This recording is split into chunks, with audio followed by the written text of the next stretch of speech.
Ayun nga guys, ohayo gozaimasu. Yari na naman ang mga Hapon sa kamay ng mga Pilipino. Makulimlim ngayon. Ayan o. Tapos medyo umaambon na kaya papasok kami ng mga nakakapote. Kasi 15 minutes kami magbabike.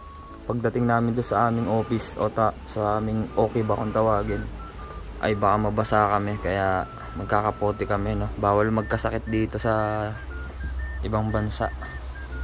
Di ba? Stranded na tayo, pre. Stranded ka. Kasya ka naman dyan, pre. So ayun guys, stranded na daw. Kasya naman. Pasya na. So ayun guys, papasok na kami guys. Yes. So ayun nga guys, nasa biyahe na tayo.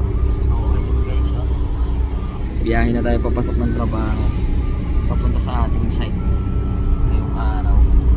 Tignan yung ganda ng paligid dito sa pupunta namin sa bulubundukin siya.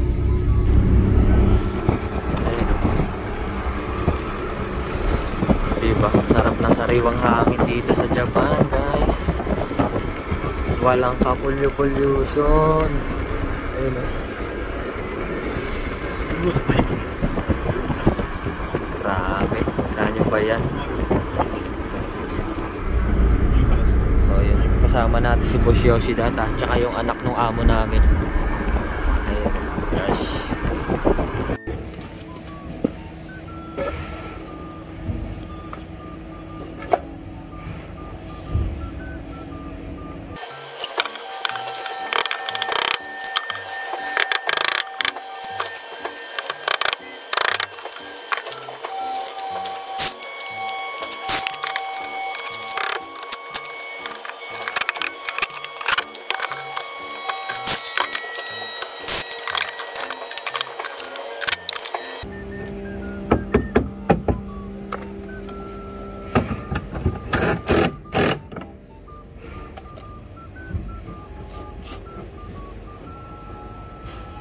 So ayun nga guys, alas 10 na, merienda tayo. Binigyan tayo ng otsa ng ating amo.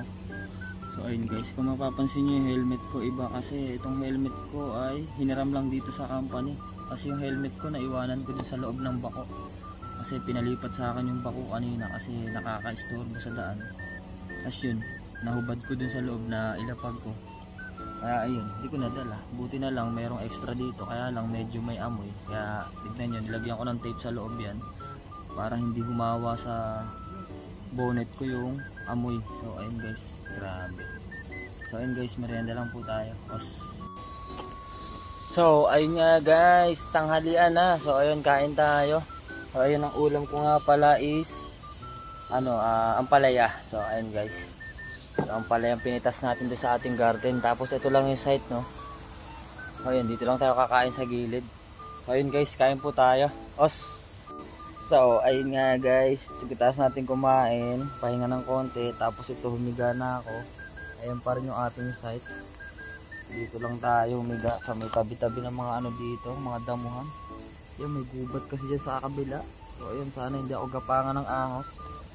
So ayun, dito lang kasi may lilim guys. Kung makikita nyo, ayan malilim, di ba? Sana wag siyang mawala bago mag-alauna. Ayun guys, sleepy time. Mansik pa yung laway ko.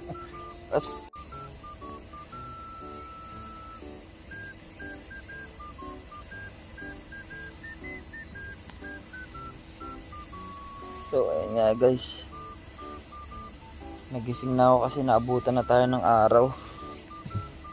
So ayun guys, wala pang alauna, ng oras pa lang, 12:40 pa lang. Ayun na ako. Ayun guys, konting kuskus balongos lang tapos magtatrabaho na naman tayo. So ayun guys, trabaho na tayo ulit. So ayun nga guys, dahil alas 3 na ng hapon, so ayun, merienda tayo. So ayun, ang merienda natin is wala, tutulala lang tayo dito. Magmumuni-muni lang tayo kasi umalis yung amo natin. Wala tayong mabibili ng juice, hindi tayo mabibigyan ng juice. Ayoko naman bumili mag-isa. So ayun guys, okay lang yan kasi painit, grabe. Okay lang kasi medyo may tubig pa naman ako. Tubig na lang inumin ko. So yun guys, grabe, napakapuno rito sa site namin ngayon. Ayun, nandito pa rin ako guys. Ayun pa rin yung mga ginagawa namin, nandiyan pa rin sa likod. Ayun. Yan. So ayun guys, pahinga lang tayo dito. Tapos maya maya trabaho ulit. Konting kadyot na lang, alas 5 na. So ayun, tsagain na natin to. Os! So ayun nga guys, nandito pa kami sa site pero pauwi na kami. So ayun, biyahin na kami pauwi. Os, ingat po sa amin. So ayun nga guys, Oscar sa Mades na. Uwian na to. Nakaraos na naman tayo ng isang araw. Konnichiwa! So ayun, may dalawang matanda ron. Yan natin ng konnichiwa. So ayun guys, uwi na tayo no.